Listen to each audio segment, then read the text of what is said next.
বিসমিল্লাহির রহমানির রহিম। আসসালামু আলাইকুম রহমতুল্লাহ। Welcome to my channel Rafi Bidyaghar. Rafi Bidyaghar চ্যানেলের পক্ষ থেকে আপনাদের সকলকে ওয়েলকাম জানাচ্ছি। আমি এআর রনি। তো আজকে আমি আপনাদের মাঝে হাজির হয়েছি নতুন আরেকটি ভিডিওতে। আর আজকের এই ভিডিওটা হচ্ছে আপনারা যারা বিসিএস প্রাইমারি এনটিআরসিএ এবং অ্যাডমিশনের পরীক্ষার্থী রয়েছেন, ক্যান্ডিডেট রয়েছেন, তাদের জন্য কন্ডিশনাল সেন্টেন্স। তো কন্ডিশনাল সেন্টেন্স আলোচনা করব সহজ ও শর্টকাট ওয়েতে। তো অবশ্যই ভিডিওটি শুরু থেকে শেষ পর্যন্ত কন্টিনিউ করেন। যারা আমার চ্যানেলটা এখনও সাবস্ক্রাইব করেননি তারা দ্রুত সাবস্ক্রাইব করে দেবেন, আর যারা করেছেন তাদেরকে অসংখ্য ধন্যবাদ। তো ভিডিওটি শুরু করা যাক। কন্ডিশনাল সেন্টেন্স, যে সেন্টেন্স দ্বারা শর্ত প্রকাশ পায় তাকে কন্ডিশনাল সেন্টেন্স বলে। যেমন if you come I will go, অর্থাৎ যদি তুমি আসো আমি যাব।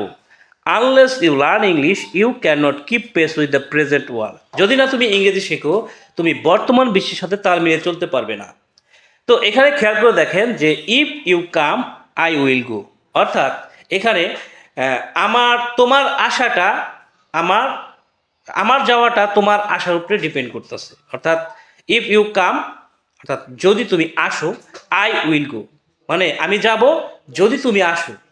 ঠিক আছে, তার মানে এটা একটা শর্ত প্রকাশ করতেছে। আনলেস ইউ লার্ন ইংলিশ, যদি না তুমি ইংরেজি শিখো, you can not keep pace with the present world, তার মানে ইংরেজি না শিখলে তুমি বর্তমান বিশ্বের সাথে তাল মিলিয়ে চলতে পারবে না। তাহলে এটা শর্ত প্রকাশ করতেছে, তার মানে বর্তমান বিশ্বের সাথে তাল মিলিয়ে চলতে গেলে আমার অবশ্যই ইংরেজি শিখতে হবে। তো এরকম শর্ত প্রকাশ করলেই ওই বাক্যকে বলা হয় কন্ডিশনাল সেন্টেন্স। ওকে, তো কন্ডিশনাল সেন্টেন্স হচ্ছে চার প্রকার। একটি হচ্ছে first conditional, second conditional, third conditional, zero conditional. তো ফার্স্ট কন্ডিশনাল হচ্ছে যে এর স্ট্রাকচারটা মুখস্থ রাখতে হবে যে if plus subject plus verb one যদি থাকে তাহলে সেক্ষেত্রে এই কন্ডিশনালটা কি, সাবজেক্ট প্লাস ক্যান বা will plus verb one plus other word. অর্থাৎ ইফের পরে সাবজেক্ট ভার্ব ওয়ান মানে ভার্বের প্রেজেন্ট ফর্ম থাকলে সাবজেক্টের পরে ক্যান বা উইল, তারপরে ভার্ব ওয়ান নিতে হবে, তারপরে আদার ওয়ার্ড নিতে হবে। ওকে, তো ফার্স্ট কন্ডিশনাল চেনার সহজ উপায় কি, এই বাক্যে অবশ্যই, এই ইফযুক্ত বাক্যে অবশ্যই ক্যান বা উইল যেটার মধ্যে আছে সেই অপশনটা আপনাকে বাছাই করতে হবে, ক্যান বা উইল। ওকে, যেমন এখানে আছে ইফ ইউ ওয়ার্ক হার্ড, যদি তুমি কঠোর পরিশ্রম করো, you will prosper in life. যেহেতু এখানে আমাদের ইফযুক্ত সেন্টেন্সে ভার্ব ওয়ান রয়েছে, এজন্য আমাদের সাবজেক্টের পরে ক্যান বা উইল খুঁজতে হবে। তো এখানে কি আছে, you will prosper in life, you will prosper in life. তো এটি হচ্ছে ফার্স্ট কন্ডিশনাল। এবার আসি সেকেন্ড কন্ডিশনালে। সেকেন্ড কন্ডিশনালের স্ট্রাকচারটা হচ্ছে if plus subject plus V two মানে ভার্বের পাস্ট ফর্ম, তারপর সাবজেক্ট প্লাস কুড বা would plus verb one plus other word. তো ভি টু যুক্ত কোনো বাক্যে যেখানে ইফ থাকবে সেখানে অবশ্যই আপনাকে কুড বা উড খুঁজতে হবে, কুড অথবা উডের পরে ভার্ব ওয়ান খুঁজতে হবে। তো যেমন এখানে আছে if I had a boat, if I had a boat, তো এখানে হ্যাডটা হচ্ছে ভার্ব টু, যেহেতু ভার্ব টু সাবজেক্টের পরে হয় কুড অথবা উড লাগবে। তো এখানে I would cross the river, হ্যাঁ এখানে উড থাকতে পারে, অপশনে উড বা কুড যে কোনো একটা থাকতে পারে। ওকে ওকে, এবার আসি থার্ড কন্ডিশনালে। থার্ড কন্ডিশনালের সংজ্ঞাটা হচ্ছে, স্ট্রাকচারটা হচ্ছে if plus subject plus had plus verb three, অথবা had plus subject plus verb three যদি থাকে তাহলে সেক্ষেত্রে আপনি সাবজেক্টের পরে কুড হ্যাভ বা উড হ্যাভ খুঁজবেন, তারপরে verb three plus other word খুঁজবেন। ওকে, যেমন এইখানে আছে কি if I had been a king, if I had been a king, তো এখানে হ্যাড আর ভার্ব থ্রি পাওয়া গেছে। দ্যাট ইজ ওয়াই আপনাকে সাবজেক্টের পরে উড হ্যাভ এবং ভার্ব থ্রি খুঁজতে হবে, অথবা কুড হ্যাভ এবং ভার্ব থ্রি খুঁজতে হবে। তো এখানে কি আছে, I would have help the poor, তো I would have help the poor এখানে হচ্ছে থার্ড কন্ডিশনাল। ওকে, এবার আসে জিরো কন্ডিশনাল। জিরো কন্ডিশনাল এর স্ট্রাকচার হচ্ছে if plus subject plus verb one plus subject plus verb one, অর্থাৎ zero কন্ডিশনালে দুটি অংশেই কিন্তু ভার্ব ওয়ান থাকবে। ঠিক আছে, দুটি অংশেই ভার্ব ওয়ান মানে ভার্বের প্রেজেন্ট ফর্ম থাকতে হবে।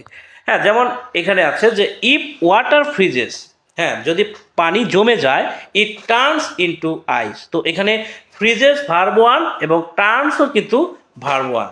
ঠিক আছে, দ্যাট ইজ ওয়াই এটি হচ্ছে জিরো কন্ডিশনাল, অর্থাৎ দুটি অংশে যদি ভার্ব ওয়ান থাকে তাহলে এটাকে বলা হয় জিরো কন্ডিশনাল। এবার আমরা ইফ, আনলেস আর ইন কেস নিয়ে গুরুত্বপূর্ণ একটা বিষয় দেখব।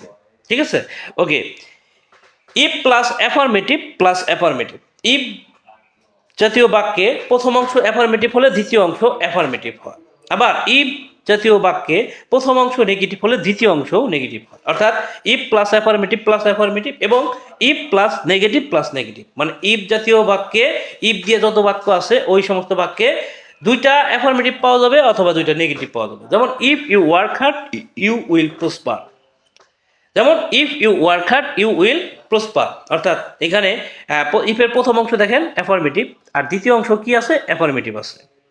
আবার if you do not work hard you will not prosper, তো প্রথম অংশ যেহেতু নেগেটিভ আছে দ্বিতীয় অংশ কি হবে নেগেটিভ হবে। আনলেসের প্রথম অংশ অ্যাফার্মেটিভ হবে কিন্তু দ্বিতীয় অংশ নেগেটিভ হবে, ঠিক আছে। যেমন আনলেস ইউ লার্ন ইংলিশ এটি affirmative, but you can not keep pace with the present world এটি হচ্ছে নেগেটিভ। ওকে, এবার আসি ইন কেস। ইফ অর্থ যদি, ইন কেস অর্থ কিন্তু যদি, ইফ অর্থ যদি, ইন কেস অর্থ যদি, বাট ইন কেসটা কোন সময় বসে, যদি কোনো বাক্য অনুমান করে বলা হয়, যেমন টেক অ্যান আমব্রেলা, ছাতা নেও, ইন কেস ইট রেন, যদি বৃষ্টি হয়, তার মানে বৃষ্টি হতেও পারে নাও হতে পারে, এটা অনুমান করে বলা হচ্ছে। তো অনুমান করে কোনো কথা যদি বলা হয় সেক্ষেত্রেও ইন কেস বসে।